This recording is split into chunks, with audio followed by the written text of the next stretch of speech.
আসসালামু আলাইকুম। স্বাগত জানাচ্ছি আন্তর্জাতিক সংবাদে। সংবাদের শুরুতেই থাকছে সংবাদ শিরোনাম। দখলদার ইসরায়েলি বাহিনী এবং ফিলিস্তিন পুরোদমে যুদ্ধ চলছে, জানিয়ে দেব হাতে থাকা সর্বশেষ আপডেট আন্তর্জাতিক সংবাদ। প্রথমেই সংবাদ শিরোনাম। ইসরায়েলে চলতি সপ্তাহে হামলা করতে পারে ইরান, আশঙ্কা যুক্তরাষ্ট্রের।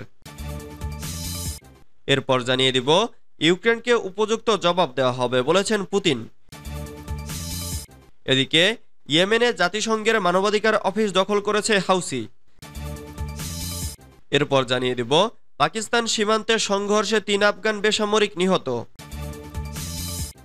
আরও জানিয়ে দিব অন্তর্বর্তী সরকারের মেয়াদ প্রসঙ্গে যা বলল জাতিসংঘ। সর্বশেষ জানিয়ে দিব হাসপাতালে চিকিৎসক তরুণী ধর্ষণ, হত্যা, বিক্ষোভে উত্তাল গোটা ভারত।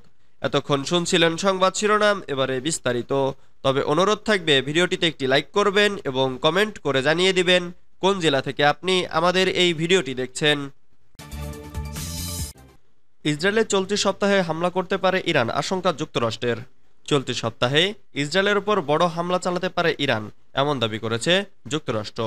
যুক্তরাষ্ট্রের জাতীয় নিরাপত্তা পরিষদের মুখপাত্র জন কির্বি বলেছেন, এই সপ্তাহেই ইসরায়েলের ওপর বড় ধরনের আক্রমণ করতে পারে ইরান।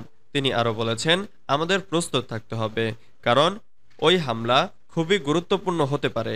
মার্কিন প্রেসিডেন্ট জো বাইডেন যুক্তরাজ্য, ফ্রান্স, জার্মানি ও ইতালির নেতাদের সঙ্গে কথা বলেছেন এবং গাজায় যুদ্ধবিরতি এবং মধ্যপ্রাচ্যে উত্তেজনা কমানো নিয়ে কথা বলেছেন।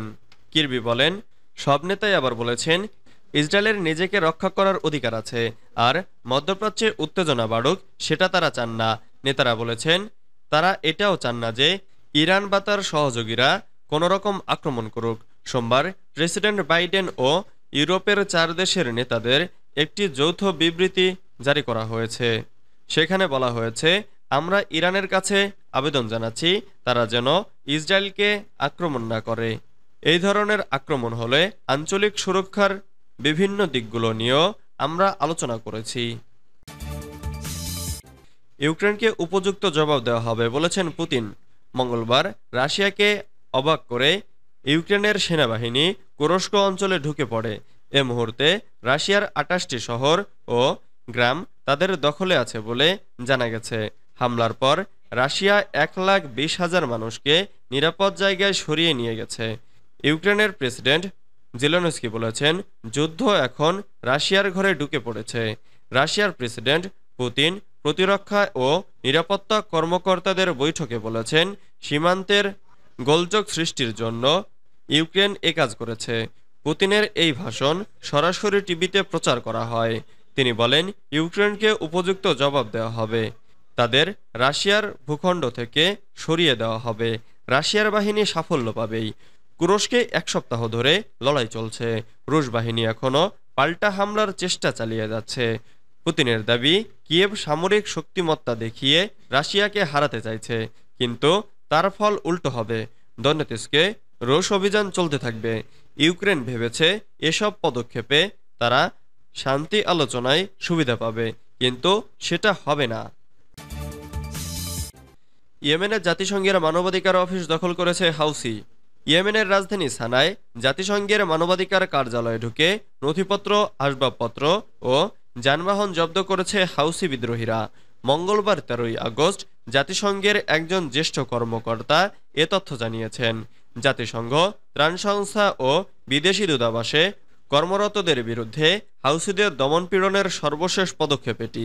গাজা উপত্যকায় ইসরায়েল হামাস যুদ্ধকে কেন্দ্র করে লোহিত সাগরে করিডর জুড়ে ইরান সমর্থিত এই বিদ্রোহী গোষ্ঠী জাহাজ চলাচলকে লক্ষ্যবস্তু করার মাঝেই এই অভিযান চালানো হলো। জাতিসংঘের মানবাধিকার বিষয়ক প্রধান ভলকার তুর্ক এক বিবৃতিতে বলেন, ইয়েমেনে জাতিসংঘের কর্মীদের নথি, আসবাবপত্র ও যানবাহন সহ সব জিনিসপত্র হস্তান্তর করতে বাধ্য করার পর বিদ্রোহীরা গত 3 আগস্ট সানায় জাতিসংঘের মানবাধিকার কার্যালয় প্রাঙ্গণ দখল করে। পাকিস্তান সীমান্তে সংঘর্ষে 3 আফগান বেসামরিক নিহত। পাকিস্তান সীমান্তের সংঘর্ষে 3 আফগান বেসামরিক নাগরিক নিহত হয়েছে। তাদের মধ্যে একজন নারী ও 2 জন শিশু। তালেবান কর্তৃপক্ষ তাদের উত্তরাঞ্চলীয় সীমান্তে এই সংঘর্ষের জন্য পাকিস্তানি বাহিনীকে দায়ী করেছে। মঙ্গলবার স্বরাষ্ট্র মন্ত্রণালয়ের মুখপাত্র আব্দুল মতিন কানি সামাজিক যোগাযোগ মাধ্যম এক্সে বলেন, পাকিস্তানি বাহিনী বেসামরিক বাড়িঘরে হামলা চালিয়ে একজন নারী ও 2 জন শিশুকে হত্যা করেছে। আফগানিস্তানের প্রতিরক্ষা মন্ত্রণালয়ের মুখপাত্র এনায়েতুল্লাহ খোয়ারজমি বলেন, পাকিস্তান এই সংঘর্ষ শুরু করেছে। এদিকে পাকিস্তানি পক্ষের একজন কর্মকর্তা বলেন, গুলি বিনিময়ের ঘটনায় 3 পাকিস্তানি সৈন্য আহত হয়েছে। উল্লেখ্য, পাকিস্তান ও আফগানিস্তানের মধ্যে প্রায় প্রতিদিনই গুলি বিনিময় হয়। সর্বশেষ সোমবার আফগানিস্তানের নানগহর প্রদেশের তোরখাম সীমান্ত ক্রসিংয়ে গুলি বিনিময় ঘটে। অন্তর্বর্তী সরকারের মেয়াদ প্রসঙ্গে যা বলল জাতিসংঘ। বাংলাদেশে ডক্টর মোহাম্মদ ইউনূসের নেতৃত্বে গঠিত অন্তর্বর্তী সরকার কতদিন ক্ষমতায় থাকবে, এবার সেই প্রশ্ন উঠল জাতিসংঘের নিয়মিত প্রেস ব্রিফিংয়ে। এ সংক্রান্ত এক প্রশ্নের জবাবে জাতিসংঘ মহাসচিবের উপমুখপাত্র ফারহান হক বলেছেন, তারা অন্তর্বর্তী সরকারের সঙ্গে যোগাযোগ রাখছেন।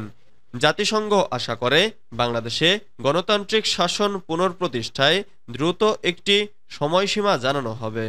গত সোমবার 12ই আগস্ট জাতিসংঘ মহাসচিবের দপ্তরের নিয়মিত সংবাদ ব্রিফিংয়ে এক সাংবাদিক প্রশ্ন করেন, প্রাতিষ্ঠানিক সংস্কারের পরিপ্রেক্ষিতে বাংলাদেশে ন্যায় বিচার প্রতিষ্ঠা, কার্যকর অর্থনীতি, গণতন্ত্র, আইনের শাসন এবং স্বচ্ছ ও জবাবদিহিমূলক সরকার গড়ে তুলতে অন্তর্বর্তী সরকার কতদিন বহাল থাকতে পারে, এ বিষয়ে জাতিসংঘের কোনো অনুমান রয়েছে কি? জবাবে মহাসচিবের উপমুখপাত্র বলেন, আমরা বাংলাদেশের অন্তর্বর্তী সরকারের সঙ্গে যোগাযোগ রাখছি। আশা করছি সরকার গঠনের জন্য একটি উন্মুক্ত ও অন্তর্ভুক্তিমূলক প্রক্রিয়া অব্যাহত থাকবে এবং গণতান্ত্রিক শাসন পুনঃপ্রতিষ্ঠায় দ্রুত একটি সময়সীমা জানানো হবে। হাসপাতালে চিকিৎসক তরুণী ধর্ষণ হত্যা, বিক্ষোভে উত্তাল গোটা ভারত। কলকাতার একটি প্রথম সারির মেডিকেল কলেজে কর্তব্যরত অবস্থায় একজন তরুণী চিকিৎসককে ধর্ষণ ও খুনের প্রতিবাদে উত্তাল হয়ে উঠেছে গোটা ভারত। 31 বছর বয়সী ওই তরুণীর দেহের ময়নাতদন্তে চরম যৌন লাঞ্ছনার প্রমাণ মিলেছে, কিন্তু কর্তৃপক্ষ গোটা ঘটনাটি ধামাচাপা দেওয়ার চেষ্টা করেছিল। এই অভিযোগ ওঠার পর সমাজের সর্বস্তরের মানুষ কার্যত ফুঁসে উঠেছে। নিহত তরুণী ছিলেন কলকাতার আরজি কর মেডিকেল কলেজ হাসপাতালের একজন চিকিৎসক। কলকাতার কাছে শহরতলি সোদপুর এলাকার একটি অতি সাধারণ নিম্ন মধ্যবিত্ত পরিবারের মেয়ে ছিলেন তিনি।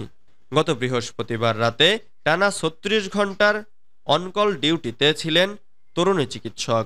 রাতে প্যারিস অলিম্পিক জ্যাভেলিন থ্রোর ইভেন্ট টিভিতে দেখে এবং অনলাইনে আনানো খাবার সহকর্মীদের সঙ্গে খেয়ে 4 তলার পালমোনোলজি বিভাগের সেমিনার হলে কিছুক্ষণের জন্য বিশ্রাম নিতে যান তিনি। পরদিন সকালে জুনিয়র সহকর্মীরা ওই হলের ভেতরেই তার অর্ধনগ্ন মরদেহ পড়ে থাকতে দেখেন। নিহত তরুণীর গোপনাঙ্গের পাশেই পড়েছিল মেয়েদের মাথার চুলের একটি ক্লিপ।